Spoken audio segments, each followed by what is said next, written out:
गुजरातमध्ये जलेबी फाफडा सोडून जर आणखी काही छान चविष्ट लागत असेल ना, तर ते म्हणजेच कढी. कढी चवीला छान अशी गोड आंबट असते आणि मेन सगळ्यात म्हणजेच मातीच्या भांड्यामध्ये बनवली जाते. त्यामुळे त्याची जी चव आहे ना, तर ती आणखी खूप छान चविष्ट लागते. तर हीच कढी आज आपण अगदी डिटेलमध्ये रेसिपी बघणार आहोत. तर त्यासाठी व्हिडिओ स्किप न करता संपूर्ण पाहत राहा. तर इथं मी ना 2 वाट्या दही घेतलेला आहे. तुम्ही दह्याऐवजी ताकाचा वापर केला तरीसुद्धा चालेल. हे जे दही आहे ना, तर ते थोडंसं आंबट जास्त आहे. त्यामुळे पीठ जे आहे ना, तर त्यानुसार आपल्याला त्यामध्ये घालायचं आहे. तर इथं मी जवळपास या चमच्याने 1.5 चमचा आणि जे आपण पोहे वगैरे खातो ना, तर त्या चमच्याने म्हणाल तर 4 चमचे पीठ मी यामध्ये घातलेलं आहे. आता हे व्यवस्थित आपल्याला विस्करच्या मदतीने मिक्स करून घ्यायचं आहे. तुमच्याकडे असं जर विस्कर नसेल तर मग तुम्ही डायरेक्टली मिक्सरमधून जरी फिरवून घेतलत ना तरीसुद्धा चालेल.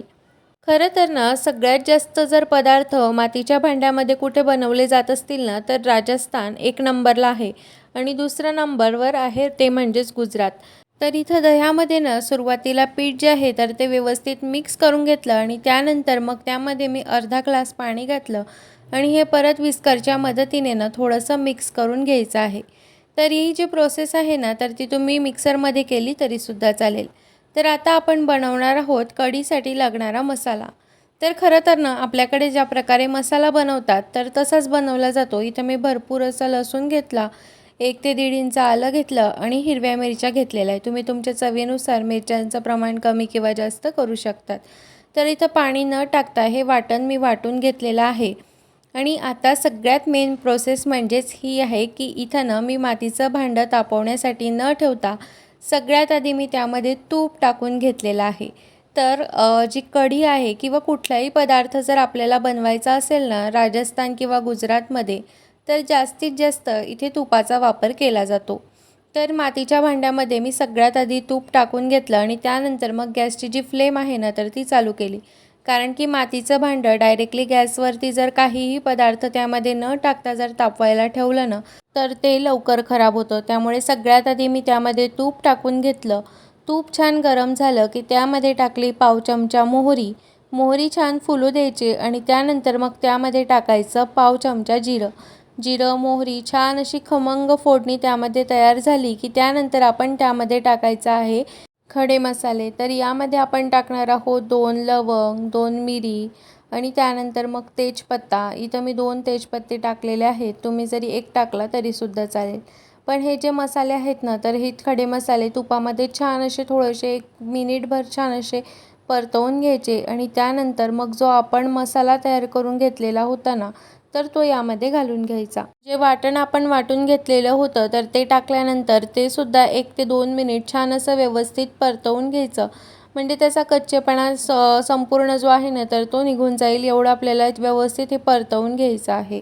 त्यानंतर त्यामध्ये मी घातले की थोडीशी कढीपत्त्याची पानं. तुम्ही अगदी तुपामध्ये सुद्धा घातली तरीसुद्धा चालते. पण मी ती धुवून घेतलेली होती ना तर ते मग तुपामध्ये टाकल्यानंतर थोडंसं पाणी वगैरे होतं ना त्यामुळे मग मी सगळ्यात शेवटी त्यामध्ये कढीपत्त्याची पानं घालून घेतलेली आहेत.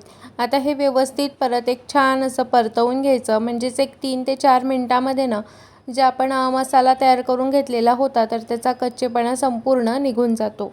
आता मी त्यामध्ये घालणार आहे अगदी पाव चमचा हिंग. हिंग घातल्यानंतर सुद्धा 1 मिनिटभर छान असं व्यवस्थित परतवून घ्यायचं. तर आता इथं ना आपली जी फोडणी जी आहे ना तर ती छान अशी खमंग फोडणी तयार झालेली आहे. तर आता इथं आपण दह्यामध्ये जे पीठ वगैरे पाणी मिक्स करून ठेवलेलं होतं ना तर ते संपूर्ण यामध्ये टाकून घ्यायचं आणि त्यानंतर मग आणखी थोडंसं त्याच पातेल्यामध्ये मी पाणी टाकून घेतलं आणि ते पाणी मी यामध्ये टाकून घेतलं.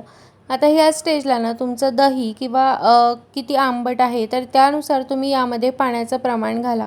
कारण की हे जे दही आहे ना तर ते भरपूर असं आंबट होतं. त्यामुळे मग मी त्यामध्ये त्याच्यानुसारच यामध्ये पाण्याचा वापर केलेला आहे.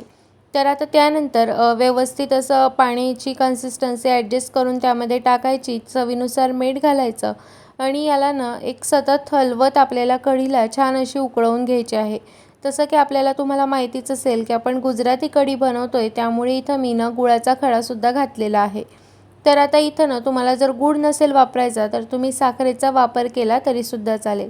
पण शक्यतो गुळाचा वापर केला ना तर चव छान लागते. तर आता इथं मी ना गॅसची फ्लेम हाय केली आणि सतत हलवत कढीला आपल्याला एक छान अशी उकळी आणून घ्यायची आहे. कारण की जर आपण न हलवता जर कढी उकळवली ना तर मग ती कुठे पाणी, कुठे पीठ, कुठे दही असं काहीसं होतं. त्यामुळे जेव्हा गॅस चालू असेल ना तर तेव्हा सतत हलवतच आपल्याला ही कढीला ना छान अशी उकळी आणून घ्यायची आहे. तर आता इथं मी मिक्स करते ना त्यामुळे गॅसची जी फ्लेम आहे ना तर ती मी हायच ठेवली आणि जेव्हा केव्हा 1-2 मिनिटभर मी हलवायचं मी बंद करेल ना तर तेव्हा लगेचच मी गॅसची जी फ्लेम आहे ना तर ती कमी करून घेते. तर अशा प्रकारे ना आपल्याला कढी जी आहे ना तर ती व्यवस्थित छान अशी उकळवून घ्यायची आहे. म्हणजे तुम्ही कोणत्याही पद्धतीने जर अशी प्रोसेस केली ना तर तुम्ही कोणत्याही पद्धतीने जरी कढी केली ना तर अजिबात कधीही तुमची कढी फुटणार नाही. तर कढीमध्ये ना सुरुवातीलाच गूळ वगैरे घातलेला होता त्यामुळे ना गूळ जो आहे ना तर तो लगेचच त्यामध्ये विरघळून जातो अजिबातही, कारण की गुळाचा जो खडा होता तर तो मी त्यामध्ये घातला आहे. तर जर तुमच्याकडे जर भेली वगैरे असेल तर तुम्ही त्यामध्ये खिसून घातला तरीसुद्धा चालेल. तर आता इथे बघा कढीची कन्सिस्टन्सी किती परफेक्ट अशी झाली आहे ना, खूप पातळ पण नाही आणि खूप जास्त घट्ट पण नाही. तर पूर्वीच्या काळी ना अशाच मातीच्या भांड्यांचा ना खूप जास्त प्रमाणामध्ये वापर केला जायचा. त्यामुळे ना प्रत्येक पदार्थाला छान अशी चव लागायची, एकदम युनिक अशी चव लागायची. पण आता सध्या ना आजकाल सगळीकडेच कुठे पितळाची भांडी वापरली जातात तर कुठे मातीची. पण त्यातल्या त्यात ना रोज राजस्थानमध्ये ना जास्तीत जास्त मातीच्याच भांड्यांचा वापर आजही केला जातो. तर इथं ना बोलता बोलता आपली कढीसुद्धा छान अशी तयार झालेली आहे. तर आता इथं ना मी व्यवस्थित असं हे त्यामध्ये भरपूर असा कोथिंबीर घालून घेतला, व्यवस्थित मिक्स करून घेतलं आणि इथं आपली कढी जी आहे ना तर ती छान अशी तयार आहे. तर तुम्हाला ही गुजराती कढी कशी वाटली हे मला कमेंटमध्ये नक्की सांगा आणि व्हिडिओ आवडला असेल तर लाईक करा, शेअर करा आणि चॅनलवर नवीन असाल तर सबस्क्राईब नक्कीच करा. चला तर मग भेटूया पुन्हा अशाच एका छानशा नवीन व्हिडिओमध्ये. आणि हो, तुम्हाला ना गुजराती कुठले कुठले पदार्थ अजून बघायला आवडतील ना हे सुद्धा मला कमेंटमध्ये सांगायला अजिबात विसरू नका. चला तर मग बाय.